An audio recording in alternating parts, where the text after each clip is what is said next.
Beautiful humans, you're very welcome to this 100 Days of War Q&A. We're going to go deep and we're going to go broad, and a lot of the questions that have come in this time are a bit more philosophical than usual. So whether you're watching or just listening, may the force be with you. Let's get into it. Would you revise, asks David Harrison, your assessment of Putin's power since the invasion? Yes. Since the invasion, Putin's power has become more fragile, but more concentrated. So Putin has partly used the invasion to grasp back power for himself, power that was dispersed among the sort of loosely arranged figures around him. Now Putin has got all of that. So if you like, Putin is now more central than he was before. All of the decisions are going through him now, basically. That wasn't the case before the war. But his position is much more fragile. Before the war began, the idea of Putin being gone 12 months from now, health issues aside, was inconceivable. Now that idea is just merely unlikely. Tessa asks, I've watched Oliver Stone's interview with Vladimir Putin, which I think is a many-hour-long thing from about 2017. And that was recorded over a couple of years. And Tessa says that she's watched Lex Fridman's interview with Oliver Stone that happened a few weeks ago. What do I make of that? And how can I support Tessa, if at all, in making sense of Putin? I'm trying to understand this guy. He's 7 days younger than me.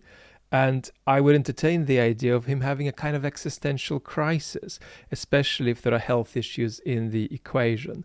Earlier on, he seemed to be more together, but now perhaps medications or side effects are involved, and delusion is now starting to become reality for him. Well, my great friend, the journalist and war correspondent Anita McNaught, likes to say, and she's been in many places doing major work that are run by brutal dictators.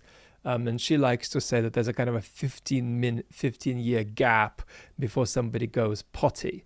And I think that's very, very important to recognize, that virtually nobody can avoid going potty after 10 to 15 years at the top of an authoritarian regime or at the top of a dictatorship, particularly the kind of regime Putin has been running, which is a regime with very malleable and very, very loose structures. And that, combined with a little bit of COVID isolation more recently, has meant that his monitors to planet Earth have progressively become turned off, and he has surrounded himself increasingly by people who are themselves partly delusional or unwilling to be straight with him. Now, about Lex Fridman, if you watch Lex's podcast, I think that Lex has a beautiful integrity. At the same time, he is not, or at least not yet, mature as a political thinker. So Lex, at the moment, thinks about politics like a bit of a baby. He doesn't yet have enough political bones in his body. And I think that's really where the problem arises with his sort of flowery, impressionistic perceptions of the war as they are at the moment. But he's very young and he's brilliant in other domains. He might improve in that domain too. I think that Oliver Stone's interview with Putin could have worked given the kind of ingratiating technique Oliver Stone developed. That could have worked as a way of getting closer to Putin and getting Putin to perhaps be a bit more unbuttoned. But it failed, because what happened is that Oliver Stone engaged in that way, slightly sticky way, with Putin, and he got nothing back. He got nothing back. He feels he got a lot back, but he got nothing back at all. So that interview process that he engaged in my opinion, is not without value, but it's a car crash and a major failure. Grace asks me to comment on a picture of bodies decaying in a Mariupol supermarket, and pictures speak better than words, so I'm not going to say anything about it. But for broader context, I think that some of what the Russian soldiers have been up to in Ukraine is a commentary on life in Russian towns. I think that there is a dimension of dislocation there that's being expressed, cultural dislocation and alienation. There is also a dimension of poverty and disadvantage, even sometimes expressing itself as a bit of class envy, because sometimes these Russian soldiers are seeing folks living better than they are. And one of the things we've got to notice is that standardly the Russian army is not made up of people coming from Moscow and Petersburg. It's made up of people coming from the remoter bits of Russia, very often with ethnic minorities being packed into this military force. So I think that there is that, but then there is also the fact that their mission isn't clear there, and there is a kind of a background, and Timothy Schneider has been talking about this, is a background of sort of rhetoric that divides humans into proper humans and improper humans. There's a rhetoric of de-Ukrainization, not just denazification. And we don't know what role this has played, but it certainly played some kind of a role, I think. So there is the dislocation of the socioeconomic background of these children. Then there is the aimlessness of the war mission. And then there is this sort of, proper and improper Ukrainians rhetoric. What do you think of Anne Applebaum's work and her recent commentary on the war, asks Annular? I think Anne's commentary on the war has been very sympathetic to the perspectives I've been arguing for, particularly on the main channel. Anne Applebaum's perspective is basically that Russia should lose and we should strive to make Russia lose. I think there are a couple of minor differences that probably have with Anne. One is that I'm slower to take off the possibility of nuclear escalation. I'm slower to take that off the table. And I think historically Anne has tended to suggest that this sort of anxiety in the Kremlin about NATO expansion is largely fabricated. And I disagree with that. I think that's a mistake. I think they have certainly exploited this perceived threat. But as well as exploiting it, they've also been genuinely hysterical about it. But I think actually one of Anne's unspoken contributions is that she's one of the most formidable women political commentators out there. And by formidable, I just mean that she has this 100% clarity. That her clarity is not 98%, it's 100%. And I think that that's still difficult for a woman to achieve, because our culture makes it hard for women to operate with that kind of 100% clarity. It tends to steal from them just a couple of percentage points. So even formidable, highly successful women have a clarity that's 98%.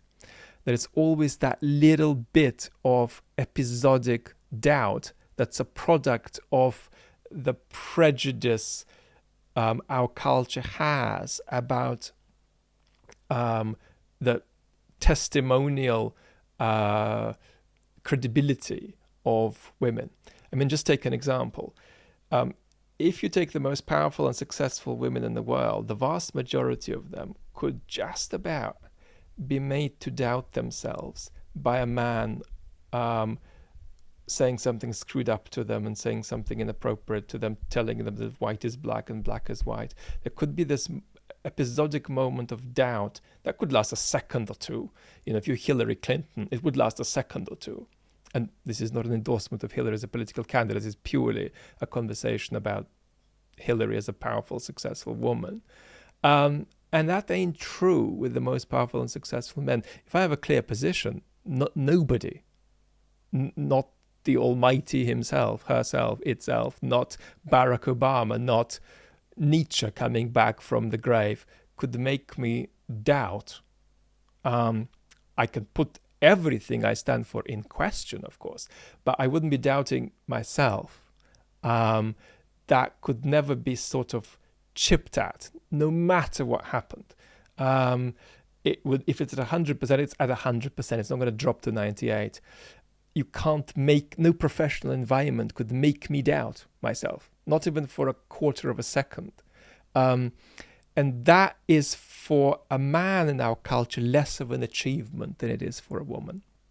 And so it's significant that we have as many formidable women as possible being role models to girls of the next generation. Everyday exercises asks, let's entertain the idea, if we can, of Ukraine becoming an extra state of the United States of America. I mean, let's have a go at taking that proposal semi or quarter seriously. The great public intellectual with whom I have a deep relationship, Isaiah Berlin, used to ask Jews a question, particularly in the context of the world after the Holocaust. Would you as a Jew take a pill and become a Dane? And that's to say, you'd lose your identity, but you would gain a scenario where, you know, the people you identify with, you belong to, haven't gone through this extraordinary history of suffering. And Isaiah's approach actually was that the answer, whatever it is, shouldn't come too quickly. Because if you say too quickly that you take the pill, you're not going to take Jewish identity seriously enough. And if you say too quickly that you won't take the pill, well, that means you're not taking Jewish suffering seriously enough. So Ukrainians are, despite their suffering, not going to be interested remotely in becoming a member of the United States of America, because if anything, this war has consolidated their identity, not just in some kind of psychological sense, but their identity as citizens, as individuals who belong to a political entity that's bound together by certain principles that are democratic and pluralistic. And as we go, we're going to have to see whether Ukraine will be able to fix its stratospheric corruption problems if the war ends stably enough for Ukraine in the months and years to come. And of course, I mean, imagine from the US point of view, it's already the case that the United States is experiencing a crisis of public trust, a crisis in trust of not just any institution, but any narrative that's a political narrative that's supposed to apply to the whole, to the country as a whole. So adding in all of these outsiders is going to be a dramatic assault on the already fragile public trust in the United States. I mean, that's a tongue-in-cheek answer, but I hope that in part was a tongue-in-cheek question. Norman asks a series of questions that we'll just quickly power through. Have the Russian people ever enjoyed freedom as it's known to the West? I think that there was a prospect of that coming in the 1910s, and there was a period of relative freedom from 1991 till 1999, basically before Putin came to power. This was a very fraught kind of freedom. This was a freedom at the time when the government was unstable, when civil society barely existed. There was a very, very great deal of corruption, very, very little trust, and a great deal of socioeconomic suffering and uncertainty. So I think that that's where Russia got closest, and there's no reason why that period could not have carried on. It's possible that it could have carried on and that Russia could have stabilized itself as a democratic relatively democratic state. I think that's the less likely outcome, but it was possible. Question 2, what underlies the insecurity that Russia bears so heavily? And there's this received history that seems to differ from what really has been happening in the world. Look, there's a lot to say, but I'm just going to say one thing. A big fact has been that the underlying sort of post-imperial withdrawal syndrome that Russians did suffer from, and the experience of humiliation that they went through in the 1990s post-collapse of the Soviet Union, all of that was dramatically milked and radicalized and exploited in a very systematic way by the Putin regime for 20 years. So there really was this kind of a wound, but there was also a systematic attempt to do everything to magnify the wound and make Russians more worked up and irritated by it. So there was an underlying insecurity, if you like, and then a systemic 2-decade-old propaganda mission to do everything possible to magnify this insecurity and then to live off it as political capital, guaranteeing the longevity of Putin's regime. Sorry, Norman, you've got more questions. From what I see on YouTube, Norman asks, is it true that the Russians feel that they're not competent in politics and military matters and they defer to their government? Not quite. They are deliberately trying to stay out of the political sphere as an act of self-preservation. There is the feeling that, yes, I have a job, yes, I have some kind of a life and career ahead of me, but that feels very fragile.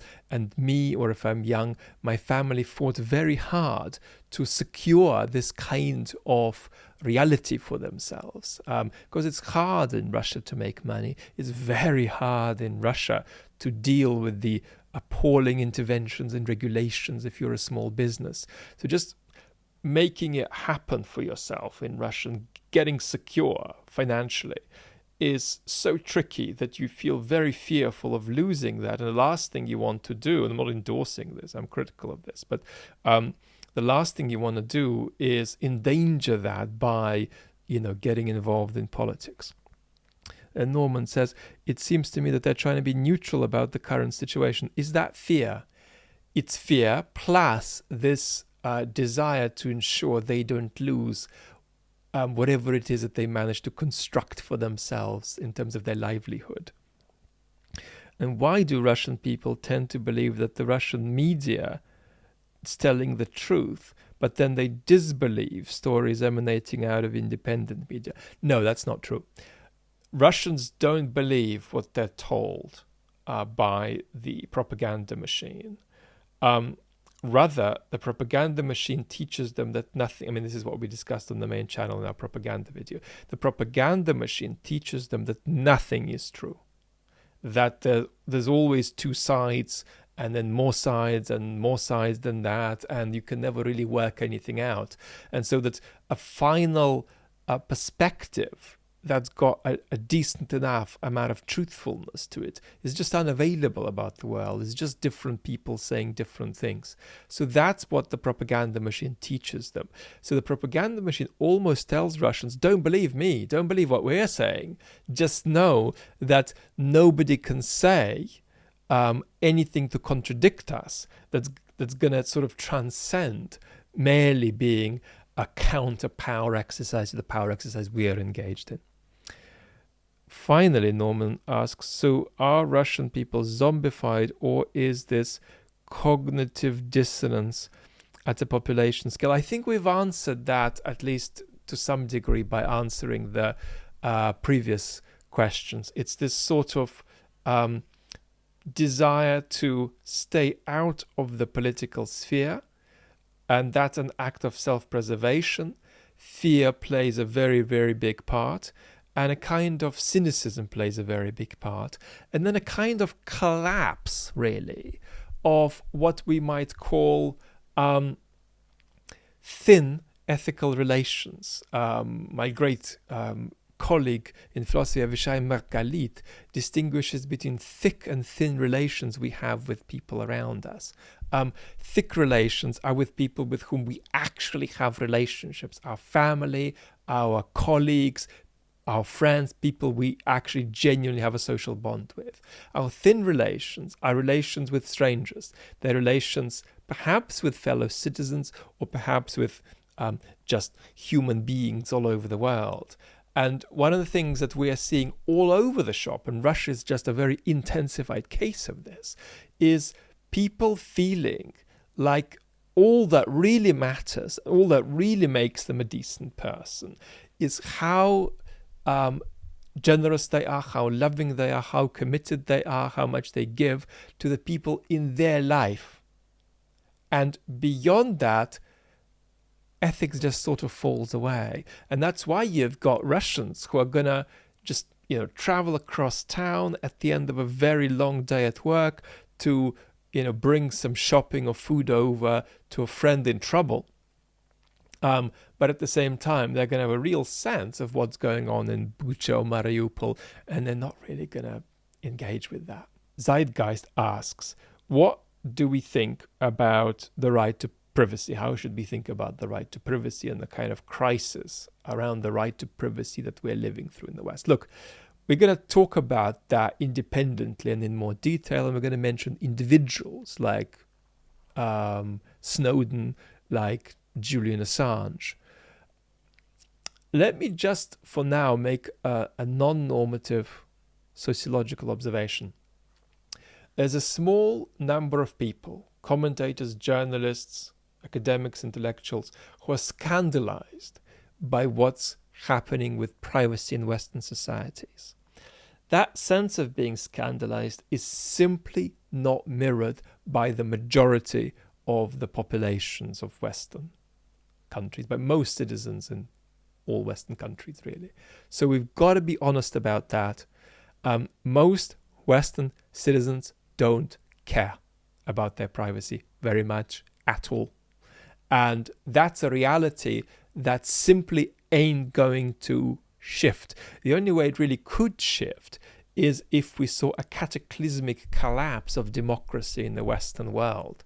And people came to think of their governments and the companies that have their data as being an immediate political threat to them, the sort of threat that would not just know what you're up to and have all of your stuff, but the sort of threat that could culminate in you being taken away in the middle of the night. So for better or worse, it's a clear fact that Western citizens are not scandalized by what certain journalistic and cultural and intellectual elites are scandalized by in terms of what's happening with the right to privacy in our societies. Why is Europe not acting more forcefully or more quickly, asks Michael O'Hara. Why is it taking so long to move heavy weapons to Ukraine? And then a similar question from Caro Demi. Why is Germany being so slow? Is it strategy? Is it blackmail? What's the reluctance about? Well, in no order of priority, the reluctance in Europe that you're seeing in Germany, but also in Italy and in France, let alone in Hungary, the West European reluctance basically is about the slowness of European bureaucracy, number one. Number two, it's about nuclear filter. Politicians are not talking much about nuclear war, but they are scared of nuclear war. Thirdly, there is economic dependence. And fourthly, there is, of course, this kind of old historical perception that sees Russia in a very fixed way as a major global power. But we don't necessarily have to see Russia that way. Russia's power could slip and diminish, and there is no reason why that shouldn't happen. So there is a kind of an over-fixed perception of Russia as a major global power, irrespective of what's actually happening on the ground. And that can create a reluctance to take a firm position. The German story in particular, I am not an expert on, all the factors we've mentioned apply, and then there are going to be many others. I mean, let's just pick one out. There might be a tendency in Germany to think that Germany's responsibility, Germany's contribution to European peace is primarily about ensuring never again, that Germany doesn't start a war again. And that can make Germany over-focused on that and not focused enough on actually becoming more assertive and robust vis-a-vis other European countries who are behaving badly. Ninosninosninos asks two questions. Would we all be capable of committing genocide or engaging in gross evil acts in the right circumstances if we were properly conditioned? No. I think that the majority of humans would engage in genocide under the right circumstances. In fact, the overwhelming majority would. But a big minority wouldn't, no matter what. And that minority knows who they are. The majority doesn't know who they are because that majority thinks that they wouldn't engage in genocide. But that's self-deception, because they would, or you would if you're one of those. I am not a big fan of judging people like this, actually. There is this extraordinary 19th century Russian story by Ivan Turgenev. It's a literary piece, but it speaks to a personal experience he had. And what basically happened to Turgenev is that in his late teens, he was going from Petersburg to Germany to study philosophy. And not far from the destination, his boat caught fire and sunk about 2 kilometers from the German coast, from a little town called Travemünde, where I went and stood on the beach to think about the young Turgenev's experience. And Turgenev was tormented about all of this for the rest of his life, because all these kind of stories came out that he offered a sailor money to save him, saying that he has a rich mother and she would remunerate him. There's the story that he tried to push himself ahead of some women and children in the queue for the lifeboats. And Turgenev wrote this story on his deathbed when he was dying of cancer in France in 1883. And his story basically paints a young man who was definitely not a hero, but he wasn't a gross coward either. He's a young man who mostly kept his head throughout the crisis, but he didn't keep his head for the whole duration of it and lost it a couple of times. He'd never pushed anybody out of the way, never threw anybody into the sea, but he tried to get into the queue out of place, and he made some desperate offers to be saved to a sailor, that's true. And what comes out of that story is really a man who was very youthful, and he was in pitch dark, what feels like in the middle of the sea. It wasn't in the middle of the sea, it was 2 miles out, with flames roaring up into the sky. Well, how are you going to behave in that situation? What is courage in that situation? You see, so what I'm saying is that I don't judge humans morally for how they behave in extreme situations. I don't think that's the correct litmus test for a person's ethical soundness. A lot of people, most people, would collapse and fragment a bit in that kind of extreme situation, and some people wouldn't. But that's not, in fact, where we should focus our moral judgment. We should focus our moral judgment on what they're doing in their real lives, in their everyday lives. So the more extreme a situation, the more skeptical I am of ethically evaluating people for how they handle themselves in there. But nevertheless, having said that, are most people capable of doing the most appalling things? Without a doubt. And I think there's a minority of people who are not, who would not engage in genocide. They know who they are. The majority who would engage in genocide don't know who they are. They think that they wouldn't do it, but in fact they would. So that's the answer to that question, as I see it. And then you're saying, well, Noam Chomsky has been criticized in one of your last videos for a kind of a paperclip, excessively high resolution, excessively high Google Earth sort of perspective on reality. What's the alternative? And how do you, come to regard yourself as knowing what you're talking about? What gives you the confidence to assess the situation in Russia and Ukraine without actually being there?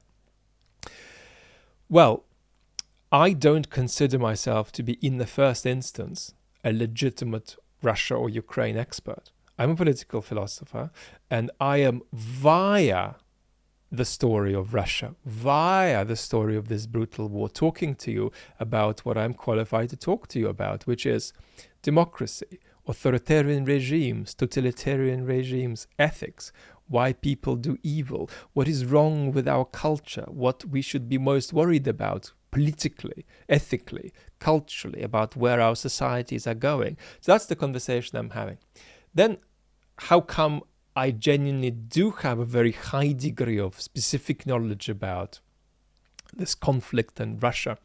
Well, a few things here come to my benefit. I speak the language, which gives me a degree of access. I have a history of visits to Ukraine and Russia in the 90s, and then in the noughties, a bit less in the 10s, actually. I was last in Russia in 2018. Then I have a slightly strange knowledge of Russian history. I think most people who know a great deal about Russian history know more about the 20th century than any other century. And I know more about the 19th century than I do about the 20th century, even though I know that century reasonably well. And that's partly because Russia's greatest intellectual reflective and literary output occurred in the 1800s. And then there is something else, which is that I have been systematically following the evolution of the Putin regime and making notes on it from the late 90s every week. 20 years of systematic follow-up with that regime via English and Russian language sources. And that 20 years feeds me into this dynamic where I make, very, very simplified 10, 20-minute videos on YouTube. So there's a lot behind there. And just think about that. The fact that, in my opinion, that does not qualify me as a legitimate Russia expert. That's the strain of understanding different parts of the world. That's how high the standard is. And on the one hand, I don't call myself a legitimate professional expert on Russia. On the other hand, let me be very blunt. Do I understand that country better than the lead Russia correspondents of some of the major Western journalistic institutions who are historically based in Moscow? In some cases, yes. Is Putin dying? Asks Green Fire. And is he gonna wreak havoc if he thinks he's going out? I think that at the moment we don't need to be worried about Putin going out with a bang, simply because there's a very great deal of evidence that even though he has gone really far with this brutal attack on Ukraine, a full scale of invasion of Ukraine would not have been done by any other member of Putin's Security Council, including Patrushev, the hawkish person who's been in the news recently. So he's going out there, but he is holding back in many respects. Look, we've got a video on the fascization of Russia on the main channel. And since that video, Putin has either kept it steady or only very mildly escalated the fascist turn in society. That might pick up in 6 months. It might pick up in 12 months. But for now, that is staying stable. He is not doing mass mobilization. So he still has that discipline about knowing when to not push his luck too far and when to omit an action that looks like it may be the next logical step of escalation He is escalating in some respects, but he knows what it means to say no to himself still, just about. Now, am I very comfortable saying this? No, I'm not. Because I think that if a very precarious situation were to arise, then I would not be at all confident about the Kremlin keeping their cool. I mean, for example, if we tried to militarily enforce the transport of grain out of Ukraine, I don't feel confident that the Kremlin might not lose its cool on this. So I think that what we can confidently say is that Putin is still, in some dimensions of decision-making, able to be disciplined and conservative. But that doesn't mean he's in, as good a state as he would have been in 5 years ago. I genuinely don't think he is. So that's how I'd balance it. Will Russia break up? Asks Ana-Katarina. And if it does break up, will this be about the protest of ethnic minorities in Russia? What will happen to the nuclear arsenal? And could Russia still become a democratic state? Or is it going to fall down into a kind of North Korean pit? Well, let's have a little go. Russia could break up, but that is very unlikely on any significant scale. Moreover, the major Western powers are not interested in that at all, precisely, in part at least, because of the nuclear arsenal issue. I don't think that there's going to be any imminent threat of ethnic protest going far to destabilize the regime. What I think there is a risk of is socioeconomic protest. And what is very striking about this is that regime hasn't got a clue how to deal with this. Just has not got a clue. There's been some history of this recently, and they just don't know what to do. They know how to suppress Alexei Navalny and his followers and other members of the opposition. They know how to deal with folks like us, folks who might go on the BBC website or read Western newspapers. They have no idea how to deal with the Russians who are saying, God damn it, we don't like what's going on. They have no real experience and are very intimidated by the prospect that is to some degree inevitable of precisely Putin's own constituency coming out and protesting because of the sanctions, because of the economic decline that is going to ensue. And these people will not come out and say, off with Putin. No, they won't. They'll just come out and say, what the hell is going on? We need X, Y, Z, and we need it now. And the regime has no experience for dealing with protests that's not, as it were, politically oppositional to the regime and emanating from a kind of highly educated intelligentsia urban demographic.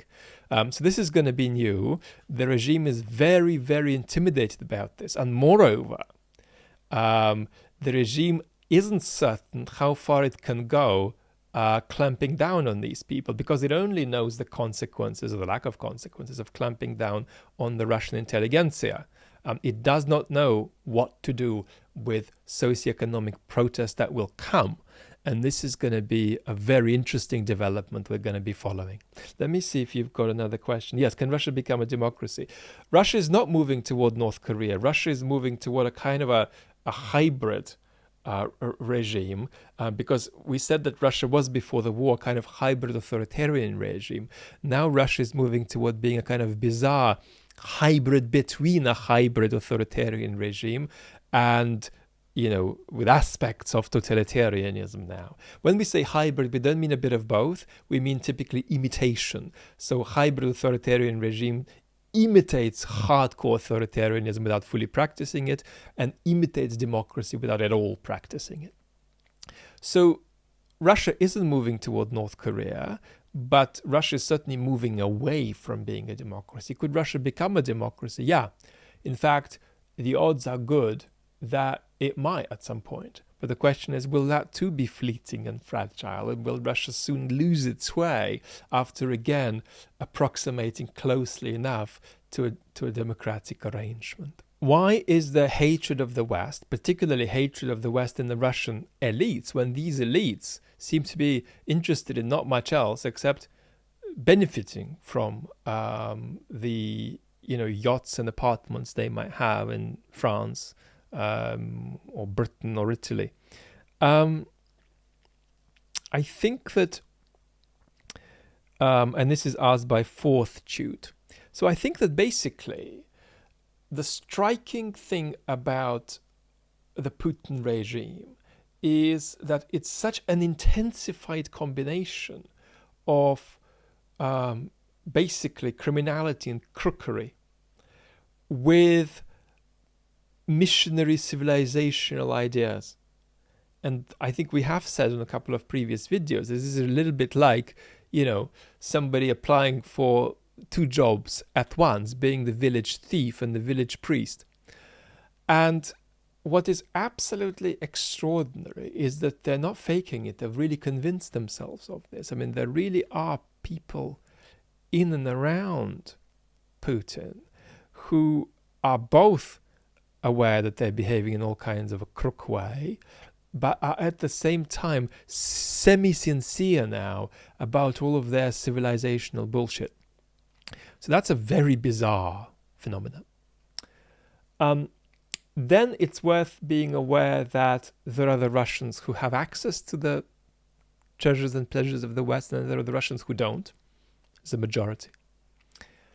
And then it's worth saying that there's a kind of a bizarre pro-Europeanism in Russia's anti-Western attitude. And that's to say that what a lot of these anti-Westerners in Russia are arguing is, in fact, that Europe has lost its way and it's now Russia's turn to carry on Europe's best traditions.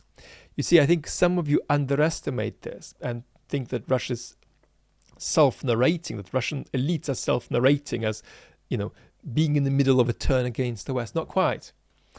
What they are saying is, look, culturally speaking, at least, we want to ourselves exemplify Europe's best conservative, very conservative traditions.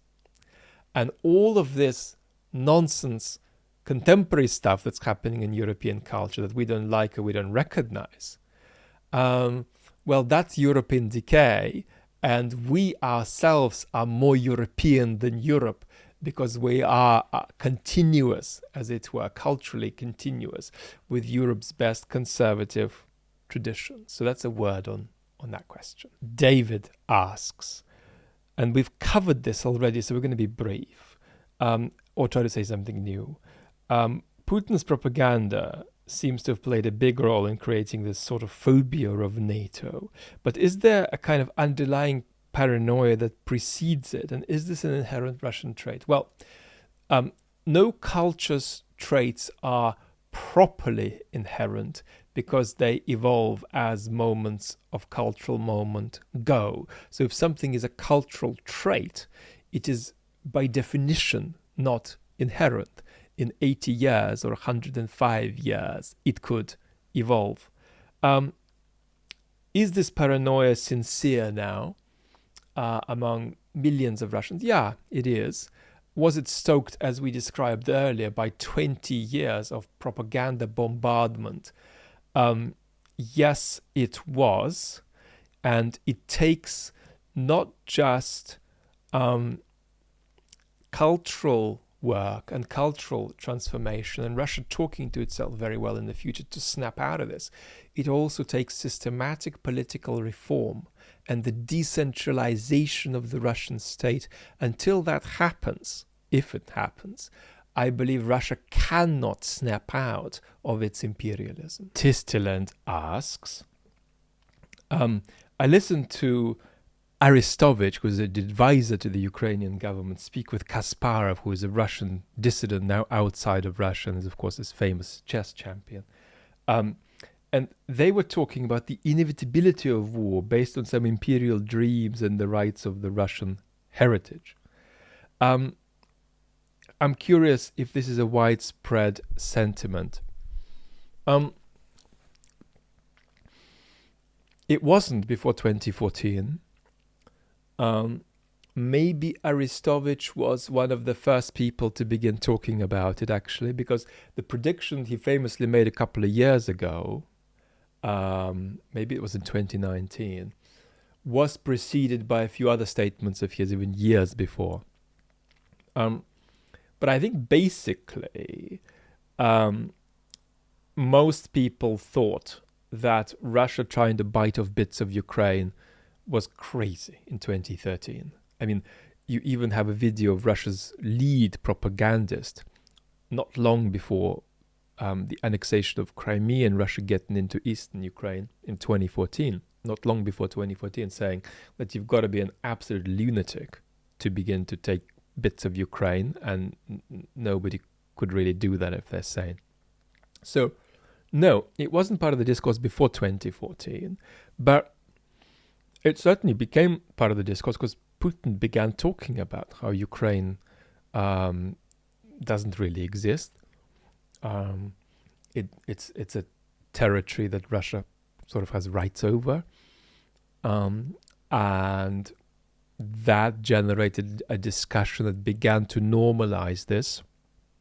So that's how I'd capture it. I would say that while there were people, individuals talking about this before 2014, in terms of conversation in the Russian culture, no, it seemed completely loopy to most pro-Putin people that Putin might take Ukraine. Your second question about the interwar period, I'm not fully clear about, so you're welcome to just re-ask it and I'm going to answer it, because I haven't watched that show between, Kasparov and Arestovych, so I don't know what they were talking about. User of the tube asks, to what degree is Putin's attack on Ukraine motivated by the idea that Ukraine is an integral part of Russia? And what do Russians think in general of the now independent countries that under the Tsars and the Soviets were ruled from Moscow? And what are the borders of the historical Russia that Putin wants to see reestablished? I don't think there are borders that Putin wants to see reestablished, because Putin has an idea about challenging the West. Putin is embarked in a kind of existential confrontation with the West, with the view that the world order might shift and become much more favorable to the sort of thing he wants. Now, you might say today, well, I'm sorry, but look at Mr. Putin. It looks like he's got some kind of an illness. He can't even win the war in Ukraine, let alone challenge the West beyond Ukraine. So what is possibly going through his mind? What is going on? Maybe there's going to be another question on this, actually, so I'll just keep this brief. But Putin will say, look, this has not gone well so far. Let's be patient. Let's watch for new opportunities, new forms of fragmentation in the West, and then see what we can do. So it's a kind of a pattern of escalation with a view to changing the international order, rather than a jump for a clearly designated bit of territory. And I think that there can sometimes be an implication in the voices of Mearsheimer, to some extent Chomsky, to some extent Jeffrey Sachs, that implies that there's a very delimited and clear territorial ambition there. And once that's, acquired, confiscated by Putin, if he could do it in practice, then he'd be satisfied. I don't think that's quite what's going on. So there isn't a definite designated territorial area that he has in mind. It's rather just a process of escalation. What do Russians think? Russians obviously have very delusional views about the Ukrainian culture, Ukrainian people. But I think that there is a kind of feeling that Ukraine and Belarus naturally belong with Russia. That's obviously very delusional, but that there's that kind of feeling, and that's about it. I don't think that it's really, I mean, Moldova perhaps, but there isn't really much of a feeling for the other ex-Soviet states. There isn't much of a feeling that they should belong to Russia. Jaycee asks, let's put our seatbelts on for this. At what point, given the abysmal barbarity committed by the Russian forces, do our principles as a society outweigh the threat of nuclear war from a direct NATO intervention? Well, I think it depends on what you mean by direct intervention, because that might be a grey thing. If you literally mean just sending in American troops into Ukraine and kicking the Russians out,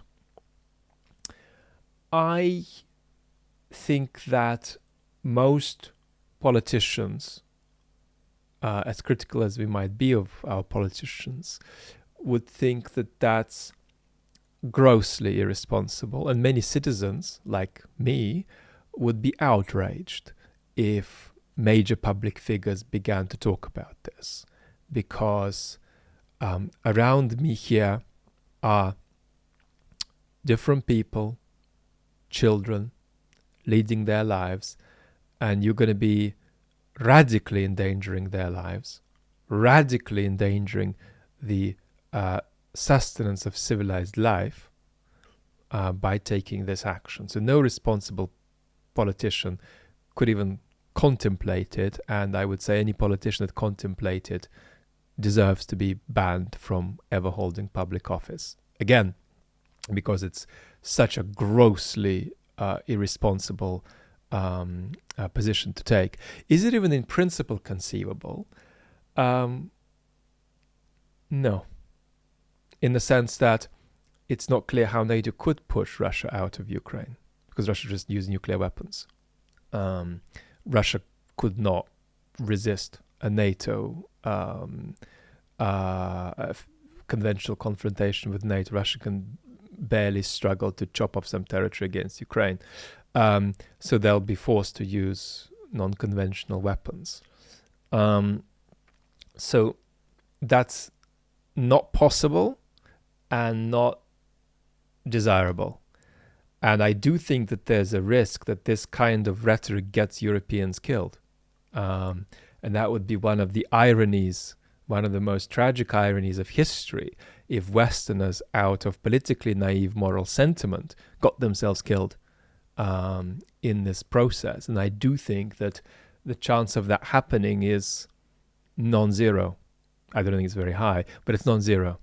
So that we've got to be very, very clear about this. And I don't know where you're coming from with this.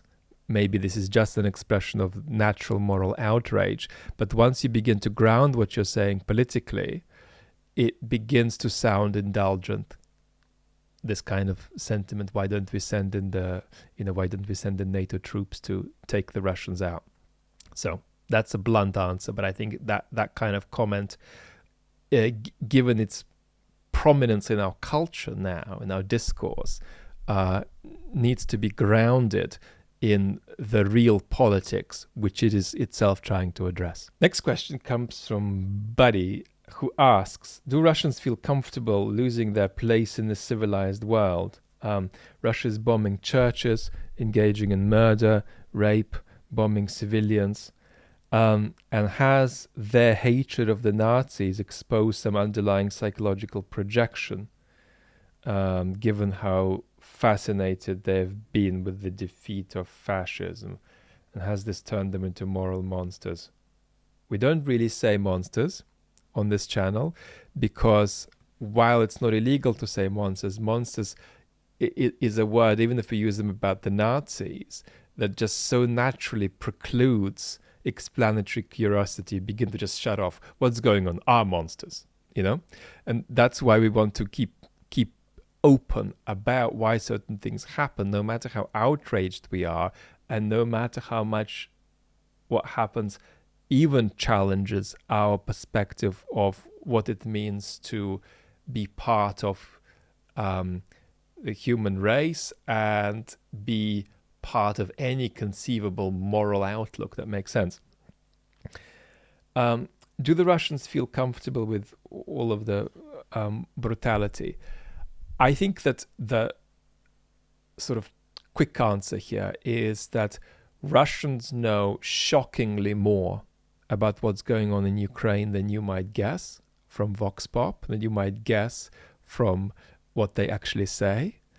And part of the reason they're looking away is indeed that they know, they kind of half know, 3/4 know what's going down, Because if you ask Russians about Bucha, they don't say, what happened there? Oh, I'm not aware of what happened there. Is it, you think it's bad? You're saying it's bad? Really? Well, okay. Well, what's your evidence for what you're saying? Is this true? Really? Give me something.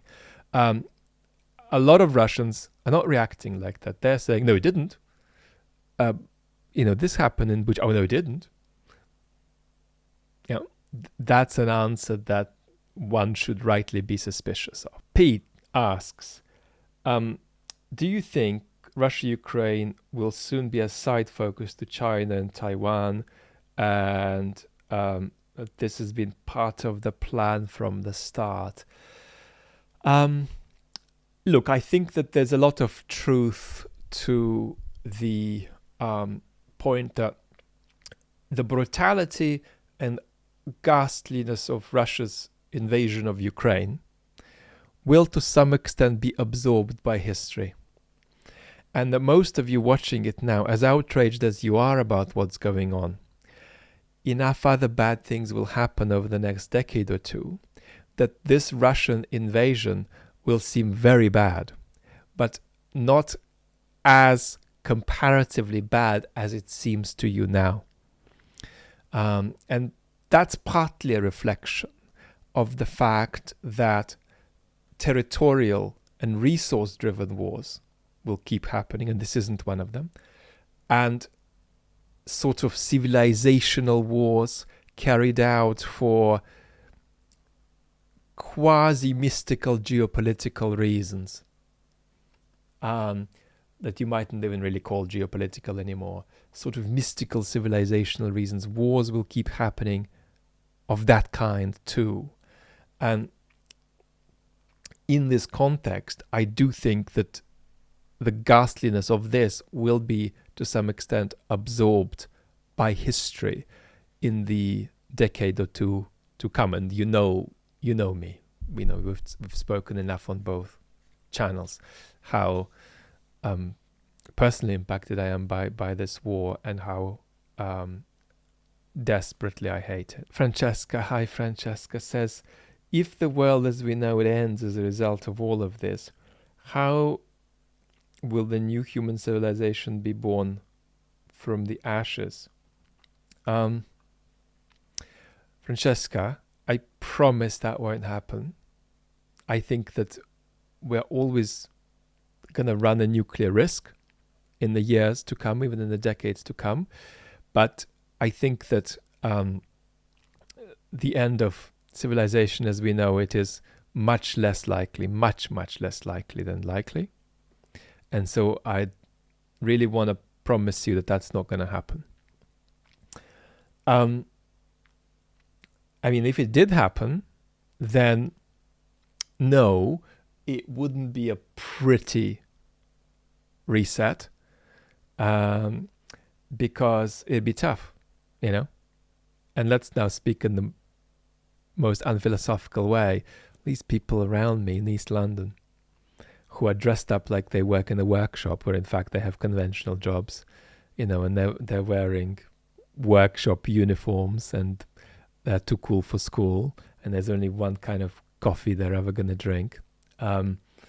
That's not a population that would do very well in a, SHTF situation.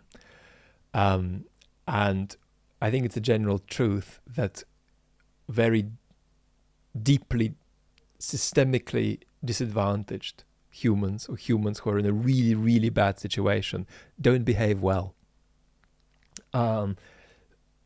Really, really bad things happening to you as a human being does not make you noble. So if something like that were to happen, which it won't, then I'd be very, very pessimistic about what life would be in the process of reconfiguring, reconstituting civilization out of the remnants. But I promise it won't happen. Ferrari guy asks, what's going on with the concurrent onslaught of anti-Westernism? And is the rest of the world just too polluted and zombified by bad media, just like Russia is? In a way, that's too optimistic a question, because we lived through this period of a couple of decades after the Cold War, during which we debated whether Western values would spread. That's not the debate now. The debate is whether Western values will hold in the West. And what's happening at the moment is that they are holding, but fragmenting incrementally. And our aspiration in the West is to hold on rather than to disperse Western liberal democracy around the world. There could be some movement the other way. I mean, there could be, for example, some countries that become democracies that weren't before, sure. But that's going to be a minority sport. And what I think is of primary interest to us is how do we keep our democracies? And that's actually one of the ways this channel started, the main channel started. I got a few letters and emails from people saying, look, democratic decline and loss of trust is making us feel like our politics isn't just in trouble, but is no longer even making sense. And it's terrifying to have an experience of just unintelligibility when you look out onto your own political system. So let's talk about this, and let's talk about how we halt this and reverse this and survive it, and also don't freak out about it too much, as though it's a challenge bigger than it is, as big a challenge as it is. So there's a kind of optimism in this comment, Ferrari guy, I'm afraid, and I would caution against that optimism, because we've got to just watch about our own house and how we get it in order. Next question's from Ron, and Ron asks, was this war avoidable, and would it have happened no matter what? Look, here is one factor. The degeneration of Putin's personality. I mean, Putin is not just a man with different politics, he's a man with, to some extent, I wouldn't say a different personality, but a corrupted version of his previous personality. I mean, what Putin is doing now would have seemed insane to young Putin, would have seemed insane to Putin in his first term. Putin, from the beginning, had issues comprehending concepts like political opposition and democracy, but he would have thought that this guy is out of his mind if you showed him this guy 20 years ago.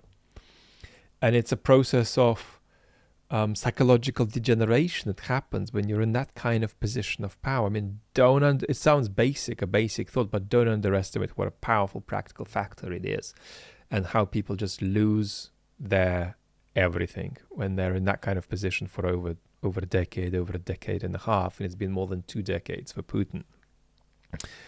He surrounded himself with the wrong kind of people, which accelerated his psychological degeneration. So basically, if Putin hadn't come back in 2012 after Medvedev, this wouldn't have happened.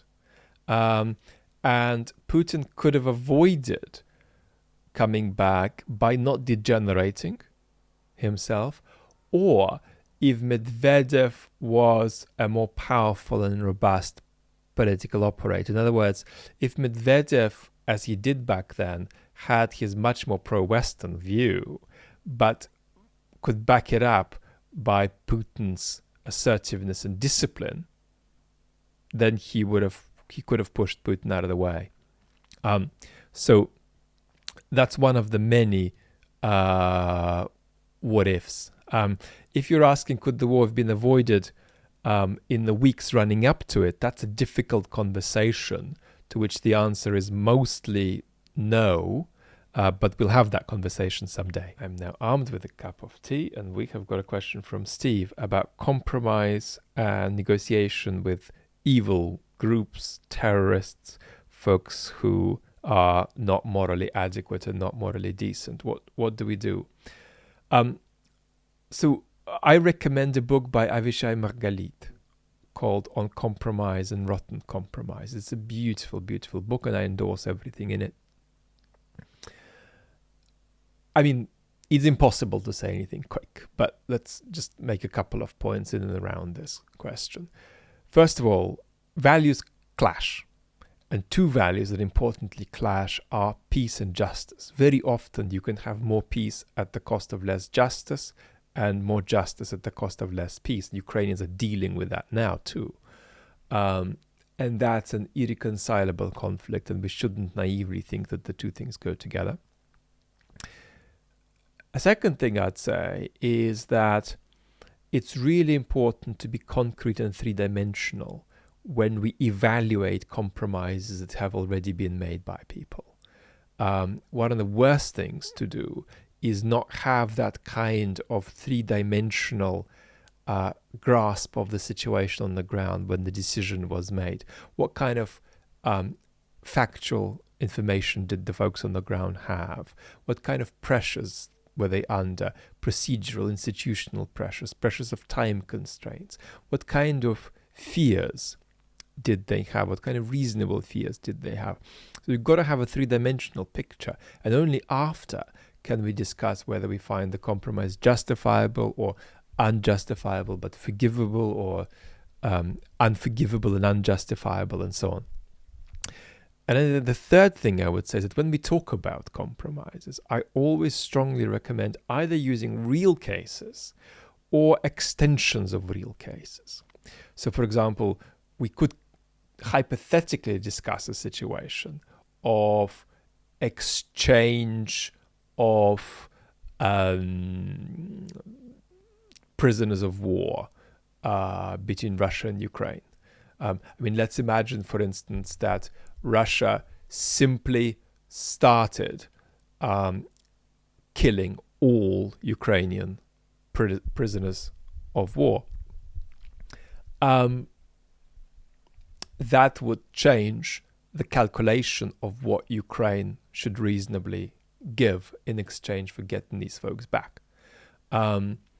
So that would be an extension of a concrete case. And I always recommend that over and above hypothetical country B in a conflict with hypothetical country A, because then what typically happens is that we end up using these hypothetical examples as sort of just things that are in the service of a particular idea, rather than it being the case that we employ ideas to be in the service of three-dimensional reality on the ground.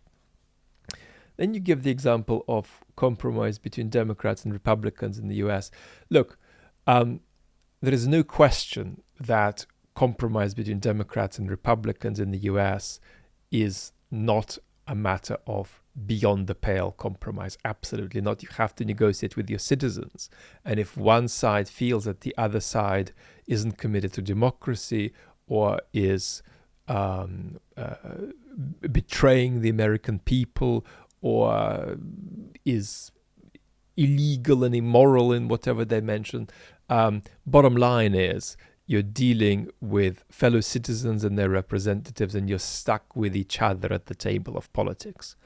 So that's what I'd say about that. And then one final remark about the suggestion you have of possibly arming Ukraine to the point that they could fire onto Russian territory and take out Russian infrastructure.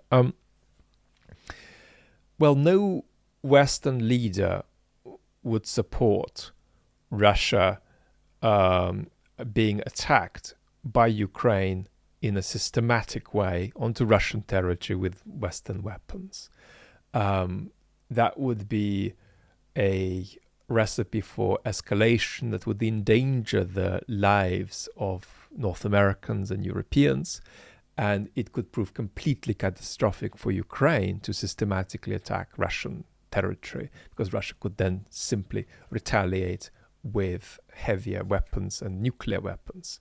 And this is the problem we've got with this war. It's up to Russia in the end to decide whether it will escalate and use more devastating weaponry. So far, it's decided not to, but that's unfortunately a decision for that awful regime in Moscow. We can't do anything about that. Next question comes from Flyers Fan 64, and it's this: do you think Putin is balancing a generational divide because there are other Russians who are still committed to the Soviet way of seeing the world, and those who are no longer committed to that, who were born after the Soviet Union?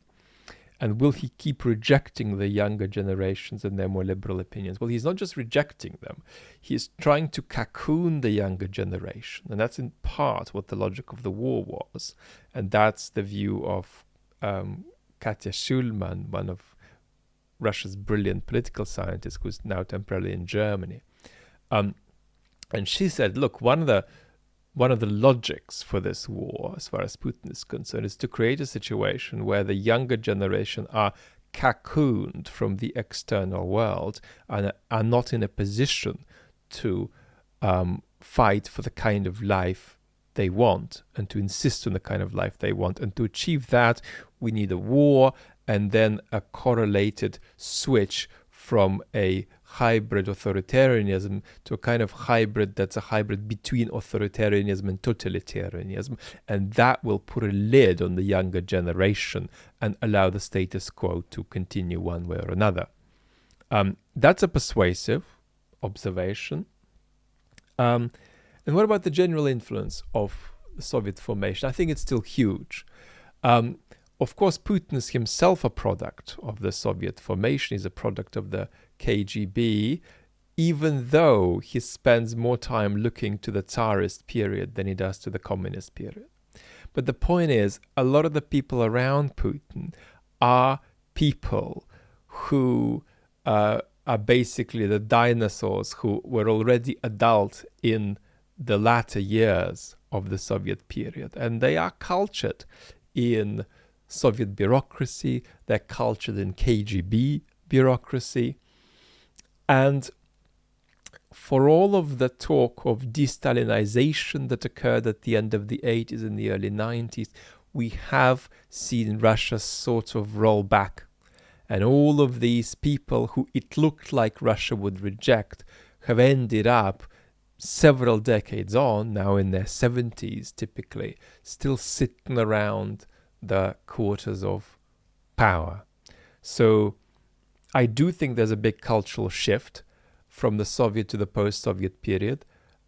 I do think Putin is aware of it, and I do think Putin is trying to do something about it by putting a wrapper around, putting into quarantine this distinctly post-Soviet generation so that they are not empowered to advocate for democracy, competition, a country that's open to the rest of the world. Connie, hi Connie, asks, do you think this will end and how?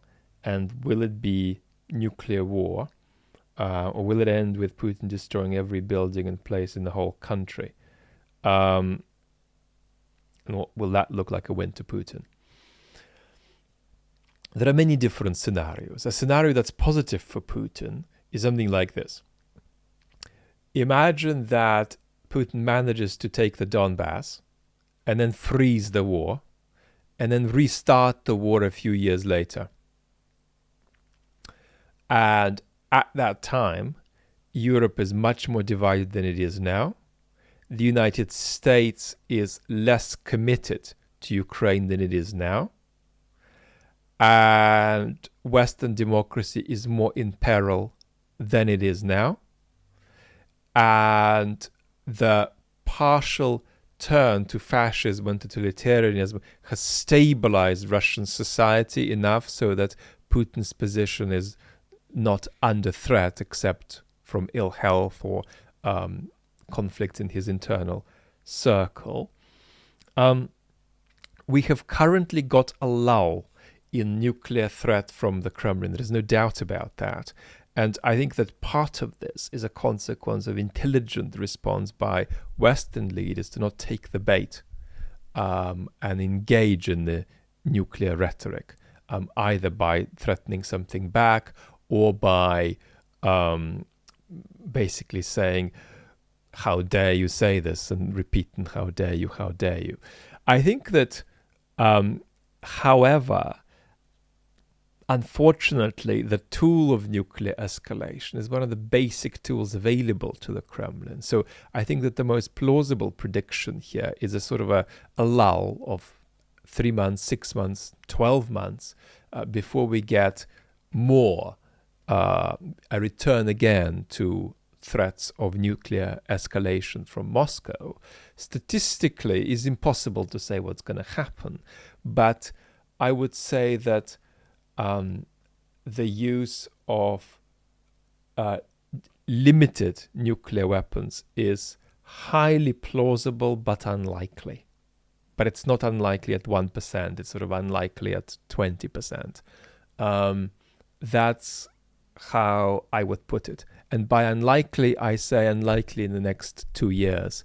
If you asked me, is it ever going to happen? I would say it's more likely than not to happen at some point, whether Russia does it or somebody else does it. Schnauspig asks, what is your stance about where we lie on the spectrum with the end of history at one end and a never-ending cycle of war on the other? Do you have any hope for humanity? Surely humanity can't afford to be as violent as we have been in the past. And perhaps there is some reason to think we are becoming less violent. Am I wearing rose-tinted glasses? Yes, there is no doubt. The idea that human beings are becoming less violent is not just silly, is impossible. The instinct for various kinds of power and destruction is not an instinct that we can change over the course of a century or two. I mean, that's not really how human evolution works, and it's not clear why that's the kind of instinct that should ever diminish. It won't. So then the question arises, well, do we have political solutions that keep these tendencies in check? Well, we have these solutions in parts of the world, but not in other parts of the world. And in the parts of the world where we have them, in much of the West, they're becoming increasingly fragile.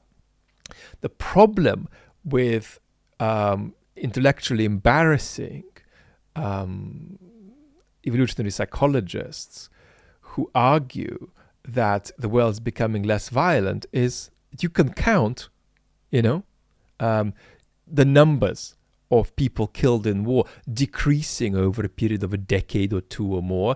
But then, in 2023, 5 billion humans die in nuclear war. That's not going to happen.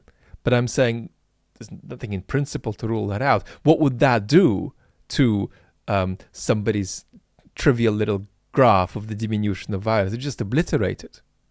And that's why it's such a silly thing to sit there calculating the number of deaths since the Second World War and debate whether it's diminishing or not. It's absolutely absurd. And most embarrassingly of all, it's predicated on the most bizarre conception of transcendence that should not be compatible with any evolutionary account of human beings.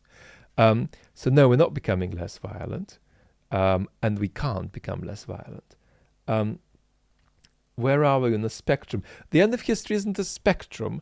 It's a story that has a kind of teleological dimension to it, which basically says not that we're going to get somewhere, but it says that we are on a path that tends in a certain direction, and therefore in principle, if not in practice, we're drifting toward as Francis Fukuyama would have argued, a kind of historical endpoint with a liberal democratic civilization that's global and species-wide. So there's no spectrum here. That's just false. And the idea of endless wars isn't the opposite side of the spectrum to this teleological picture, and between these two opposites we could find the middle path. No, the question is history contingent, or is there a certain kind of libretto? Is there a certain kind of arc to it, right? And the passionate answer on these channels certainly is there's no arc to history. What will happen next is a matter of contingency and events, and there's no reason to expect why the 21st century will be better than the 20th, or the 22nd should be better than the 21st. And what you also have to remember is that as the climate crisis intensifies, that will have a dramatic impact on the frequency and devastation of wars. Next question from a lovely follower of the channel, whose name, YouTube name I'm not going to pronounce. Do you think the capacity or readiness of our society to integrate new information into our beliefs and rethink our beliefs has declined? No, it hasn't. I think our capacity to have conversations that involve all citizens of a country have declined, and we're now negotiating reality in silos and bubbles. And unfortunately, some of these silos are not just sort of perspectival silos, there are factual silos too. I think that one of the problems with the modern world is not that we're not allowing in a degree of complexity and new information, but that we are confused about where we stand in relation to all of the new information that we are allowing in. And we're confused about how to integrate ourselves and steady ourselves across a complex social reality that pushes us into compartmentalization. So therefore, the problem isn't so much that we don't let new stuff in, but that we let stuff in without allowing it to percolate inside us. So a classic example of this is if I'm the CEO of a company that is engaged in a project that will be environmentally devastating to the local area, and I support that project as the CEO of that company, but I don't support that project as the parent of children who live in the area, but me as a parent and me as the CEO are two bits of me that don't speak to each other. So there's a kind of blockage, a kind of segmentation, compartmentalization between the two. And so one of the biggest problems we're facing is that people are not able to integrate themselves and steady themselves across their different identities. And what happens is that with one hat on, people have certain kinds of responses, including ethical responses to the world. With another hat on, they have others. But what about your hat that somehow transcends all of the different hats you wear in different spaces and dimensions in your life and in society? Well, that we have a problem with. So we have a terrible problem with compartmentalization, and compartmentalization is an ethical crisis in our society. Next question is from Richard, and it's about post-truth. Could you give an example where politicians and citizens both co-conspire in a lie and agree that it's okay for the politician to not tell the truth? You see, I often emphasize that post-truth politics isn't about politicians lying.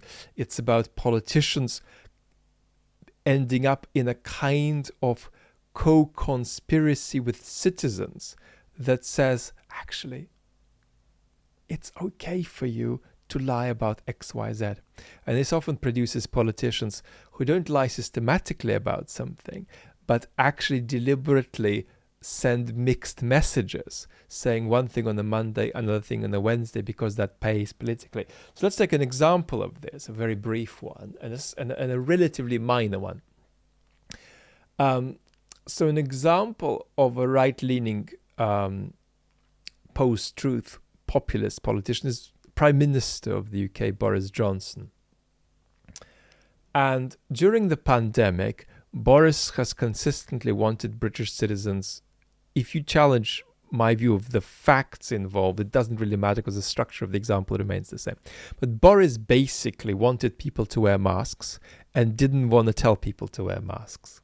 He wanted to be seen as the politician who is hesitant on masks because his demographic, to a large extent, is mask skeptical.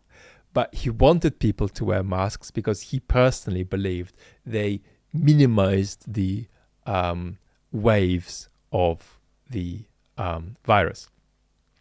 And so he ended up saying things like, yes, masks are good and I'm in support of them. I don't always wear one. I think it depends on the circumstances, whether I'm going to wear one or not. On that occasion, I wasn't wearing one just because, come on, didn't really feel like it. But I do think masks are good. And then on it goes in circles. So it's not that he is clearly pro-mask and lies and says masks are useless, or he thinks masks are useless, but lies and says masks are the best thing on earth.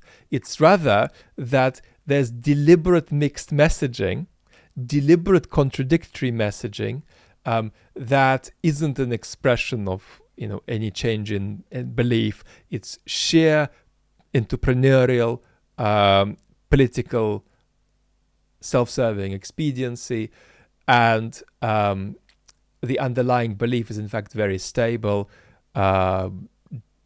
Johnson is relatively persuaded that masks work, and that's why he wanted Brits to wear them, so that he would be in less trouble looking at the statistics of deaths and long COVID in the UK. Next question's from Paul, and it's simple.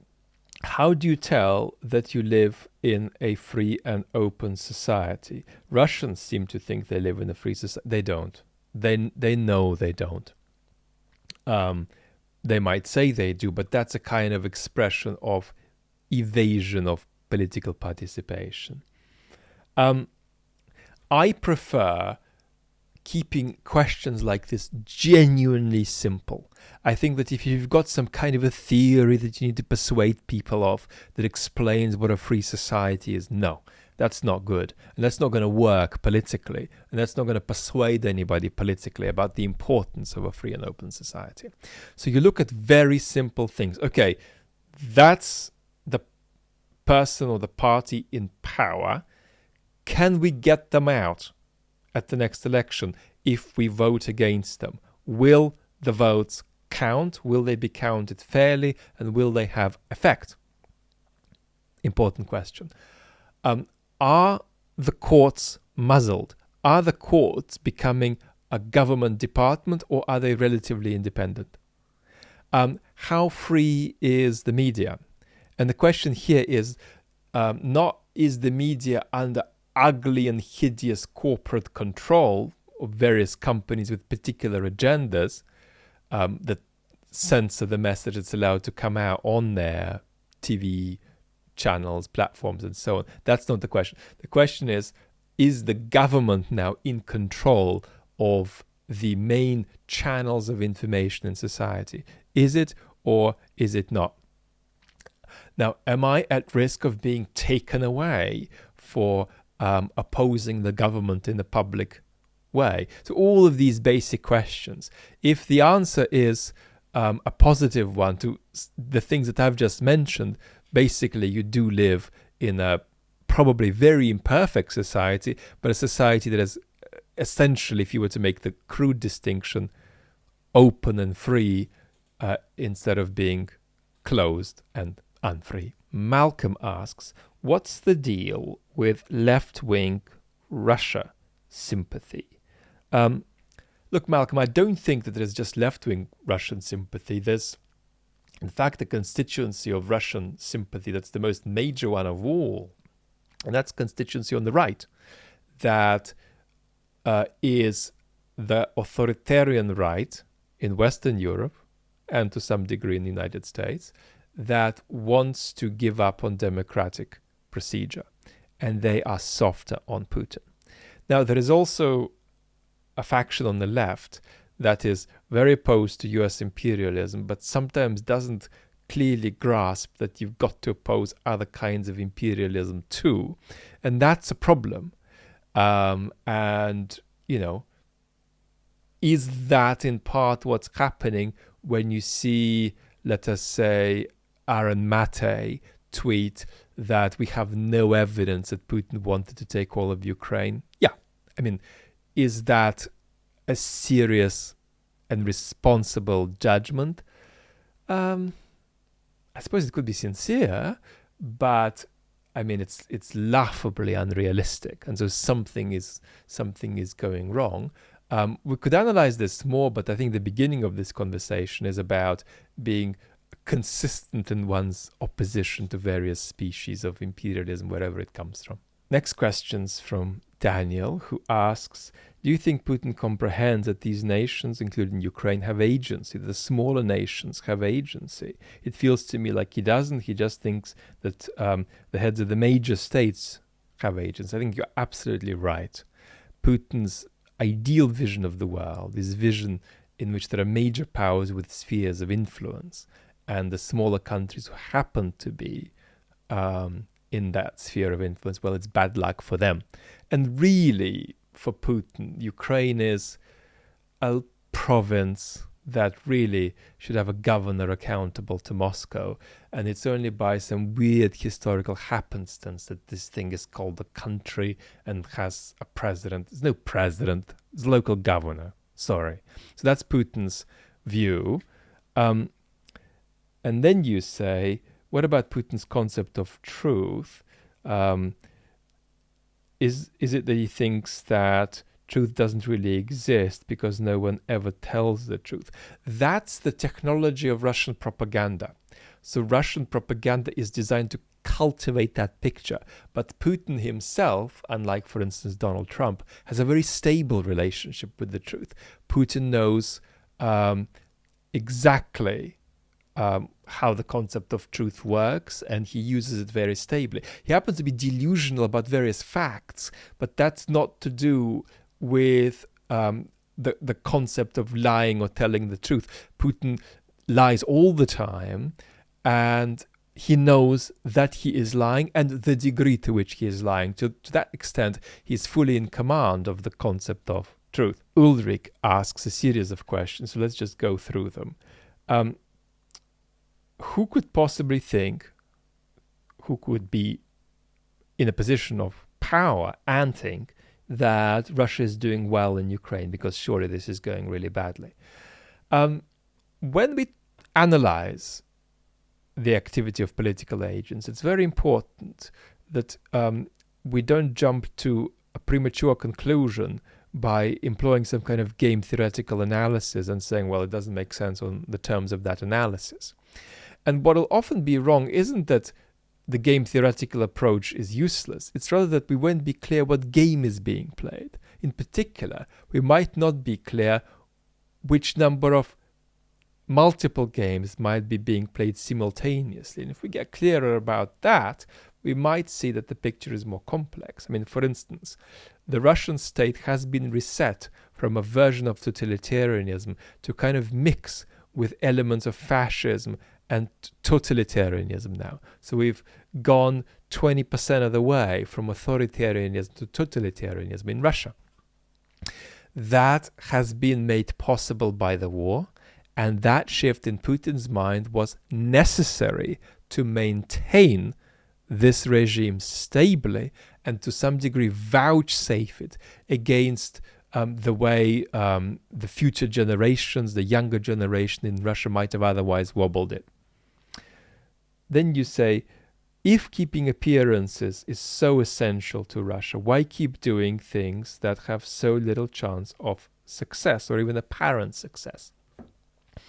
Well, I think that it's helpful to say that hybrid authoritarian regimes, informational autocracies of the kind that Russia was before the war, these regimes prefer wars that are virtual, wars that you can declare won without anything on the ground changing. They're not virtual in the sense of people aren't being killed on the ground. People are being killed on the ground. But they're virtual enough in the sense that they don't impact the Russian population significantly, such that the Russian population won't notice if you declare the war won, or if you declare the war simply suspended, just taking it out of the news cycle. But with the Ukraine war, you can't do that. And therefore, it's a shift. And it's a shift towards a regime that indeed engages in wars that you can't just remove from the informational environment, that you can't just declare won. You can try, but you can't just declare the Ukraine war won without any facts bearing on that at all. So I think that what you're saying is absolutely right, but it's right about pre-war Russia and no longer right about Russia now. And I think the key thing to say here is this shift, mention this shift from hybrid authoritarianism to a state that now has elements of what I've called pointillistic totalitarianism, bits and dots of totalitarian conduct. And then you say, Putin assumes that his propaganda can make the war appear successful, but why not just pretend? Well, I think that's what we're speaking to, this shift. And then you say, I have been told repeatedly that Mr. Putin is not insane, so could anyone connect the dots for me, please? It's my world too, and if it's going to blow up, I really need to know. Well, look, Putin, and we've discussed this on the main channel, not necessarily directly, but I think we've discussed it a lot accumulatively if we look through the different videos that are put out. Let me just mention two things. There are many more that we've already mentioned. But one, this reset domestically that Putin was looking to make, he's made it. First. Second, Putin was trying to gamble on a major reset of the international order. He has largely failed for now. He recognizes that. He had various erroneous factual beliefs about the disunity of the West. Well, the West proved more united than he assumed. He had erroneous factual beliefs about the capitulation of Ukraine. You see, Putin believes, and he isn't entirely wrong, that if he did take Ukraine in 2 or 3 days, none of you would be that outraged. None of you would know much about Ukraine. It wouldn't be that big a story. You see? So the idea that Putin is simply acting irrationally isn't true. Yes, he is out of touch with reality, and yes, he has lots of delusional ideas about what's going on in Ukraine. But nevertheless, there is a strategy that's being followed, or some strategies that are being followed, and we can articulate them. One of the things Putin is keen to do now is to wait patiently until fractures appear in Western alliances, and then try to exploit them. So we can tell stories, and you're welcome to continue querying and asking questions until it makes, I think, a bit more sense.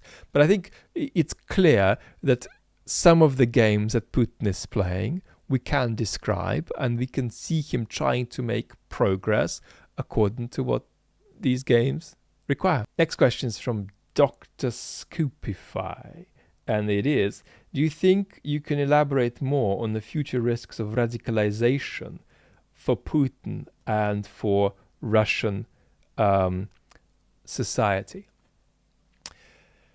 Putin's showing a decent capacity for now to say no to himself on certain measures.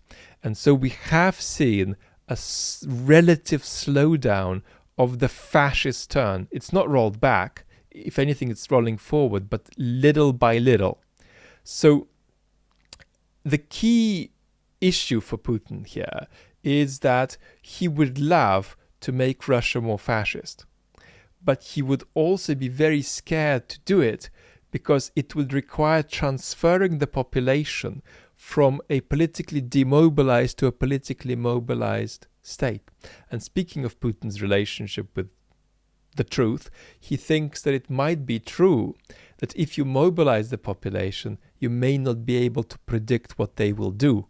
And he is always hyper alert and anxious about these kinds of scenarios. And again, we go back to the reasons for his hatred of Lenin, which is to do with, among other things, Lenin being a revolutionary. So Putin is aware that he needs to activate and politicize the population more, but he is also aware that Russians don't really support him. I mean, they don't.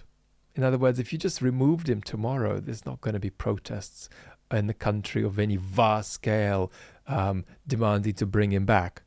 I think he is aware of that. What's happening is that Russians are simply agreeing to delegate the political realm to this regime and to him. But that's very different to saying, I positively support Putin.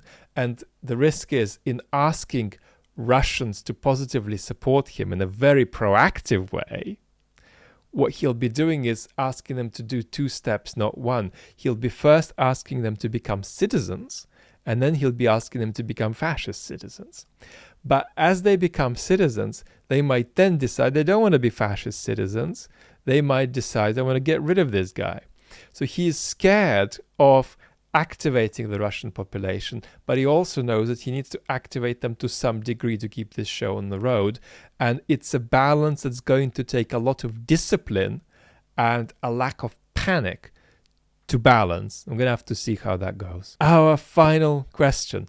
Vlad, can you elaborate on what you've said about democracy having a condition, please? Well, humans get sick. Democracies get sick. Democracies can die. Democracies can get sick without dying. So where are the current democracies of the West? Well, to mix and match my metaphors, what I like to talk about is this image of the democracies being in the bay for years. They were in the bay in the 90s and the first decade of this century. And now they're coming out of the bay and going into open water. This is driven in large part by a vast crisis of public trust that we don't have anything more than just partial solutions to. So now these democracies are going to be out in open water. They are surprisingly resilient.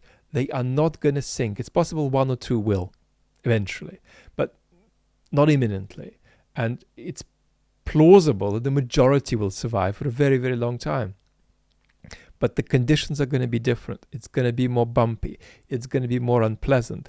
And one of the risks we've got now is that we have a population that's either having a freak out about this and relating to this episode of democratic decline as something that's not meant to happen because we believe in the arc of history, that's not allowed to happen, that doesn't make any sense. And what are we going to do about it? And surely it must be the fault of some evil agents if when we remove those, we'd be back to normal. There is no back to normal, and no, it's not the fault of any kind of set of conspiring agents, even though there are many. I mean, there is this process of the seeding of anti-democratic political activities across the West, and some of the seeding is happening organically, some of it is happening in a much more contrived and organized way. I mean, there are political forces across the West working against democracy. Very often these forces don't themselves know that's what they're doing. They have just sort of half given up on democratic institutions without even fully having acknowledged that to themselves. But nevertheless, this doesn't mean our democracies are going to sink. And we can have many conversations, not just about democratic degeneration, but also about democratic regeneration. And these are conversations we'll keep having.